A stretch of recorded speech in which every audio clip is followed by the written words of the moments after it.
So, you've done it. Men of violence are gathered here, in these halls whose very stones are dedicated to peace. I should not have agreed to host this council. The Greybeards have no business involving ourselves in such matters.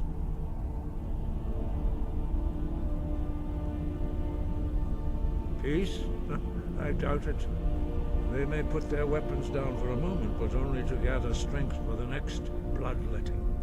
They are not yet tired of war. Far from it. Do you know the ancient Nord word for war? Season unending. And so it has proved. But regrets are pointless. Here we are. Take your seat at the council table, and let us see what wisdom we can find among these warriors of Skyrim. So, Arngeir, is it? You know why we're here. Are you going to let us in or not? You are not invited here. You are not welcome here. We have as much right to be at this council as all of you. More, actually, since we were the ones that put the Dragonborn on this path. Were you? Hubris of the Blades truly knows no bounds. Delphine, we're not here to rehearse your tragedy. The matter at hand is urgent. Alduin must be stopped. You wouldn't have called this council if you didn't agree. We know a great deal about the situation and the threat that Alduin poses to us all. You need us here if you want this council to succeed.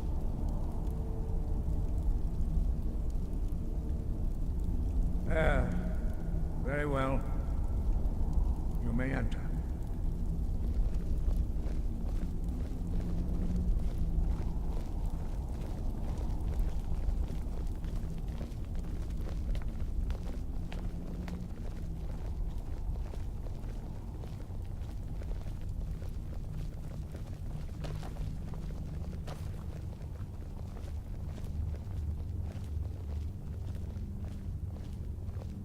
We must succeed here tonight.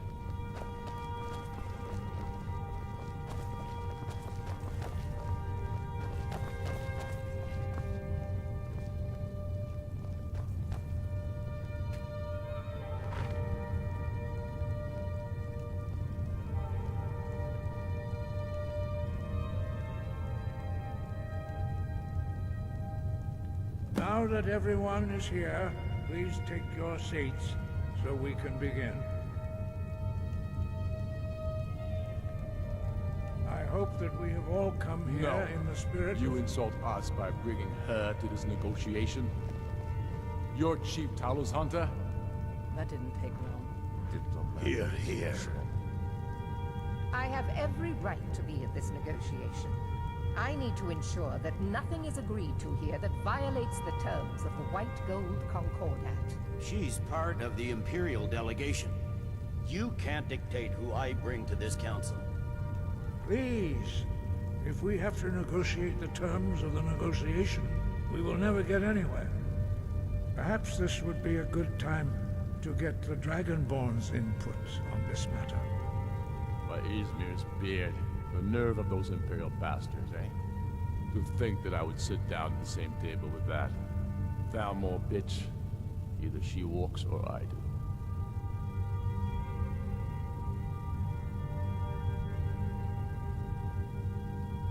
Maybe so, but bringing her here is a deliberate provocation. Tullius needs to know I won't be pushed around.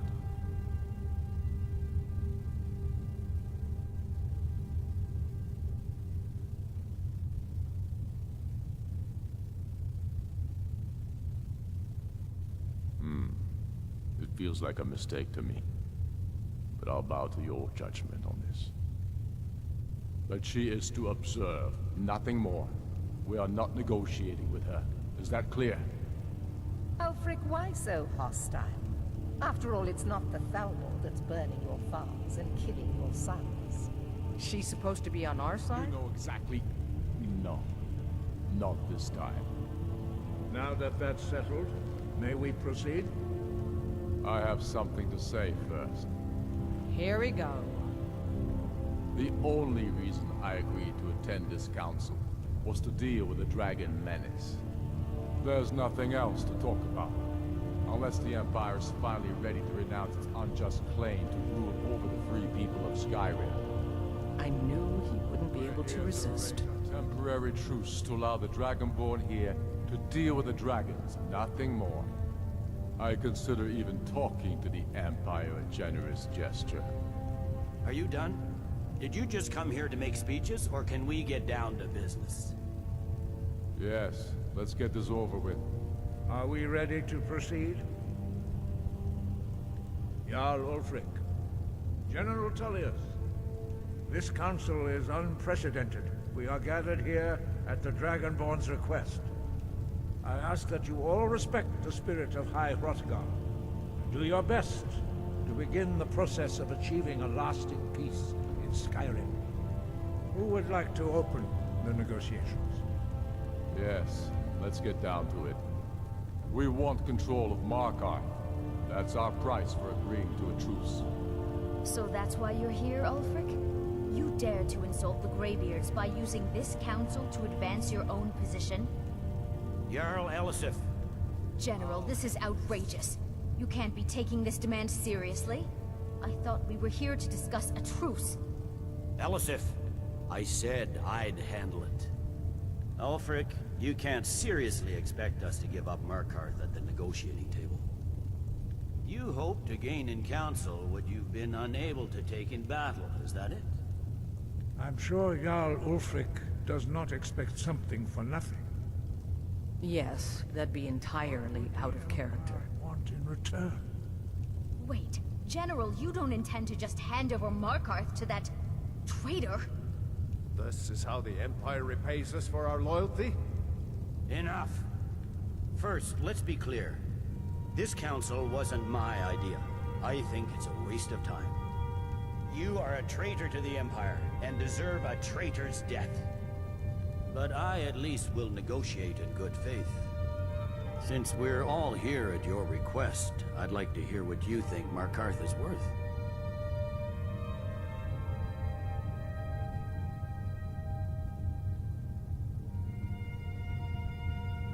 In exchange for Markarth, the source of most of Skyrim's silver. Hardly. Riften seems like a better choice to me. Well fortified, easily resupplied from across Lake Honric, plus all the mead we can drink.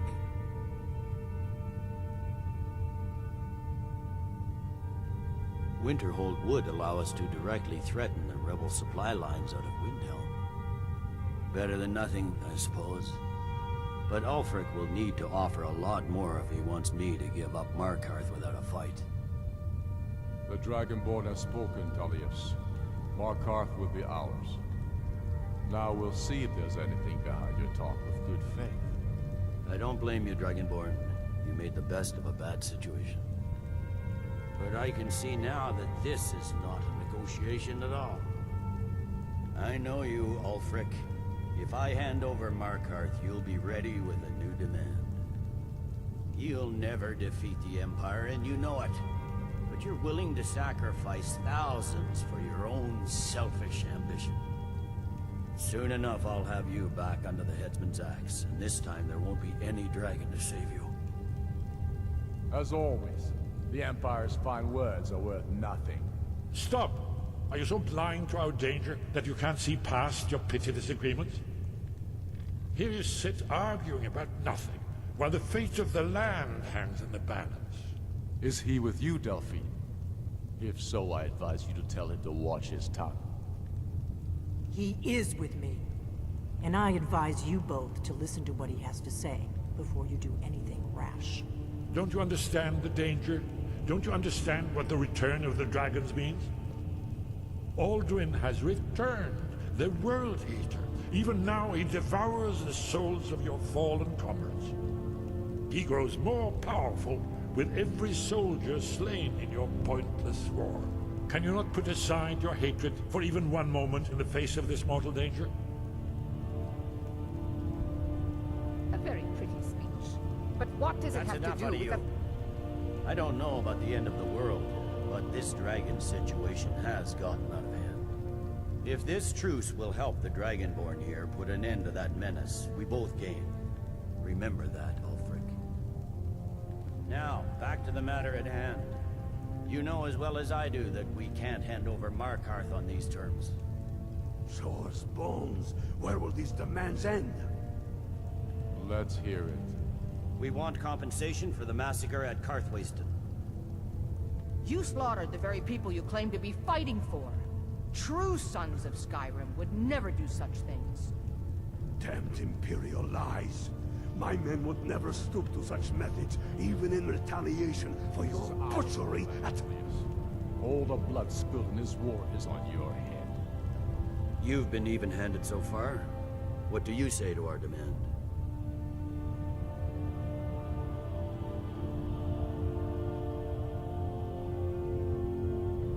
Well said.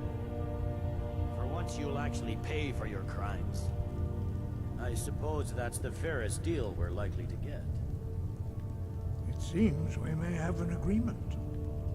Jarl Ulfric, General Tullius, these are the terms currently on the table.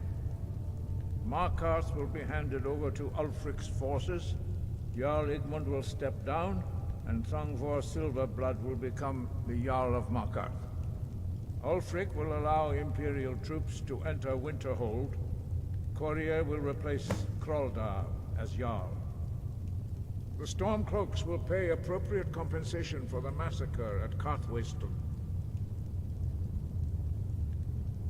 You both agree to this? I shouldn't agree to terms that so blatantly favor the Empire.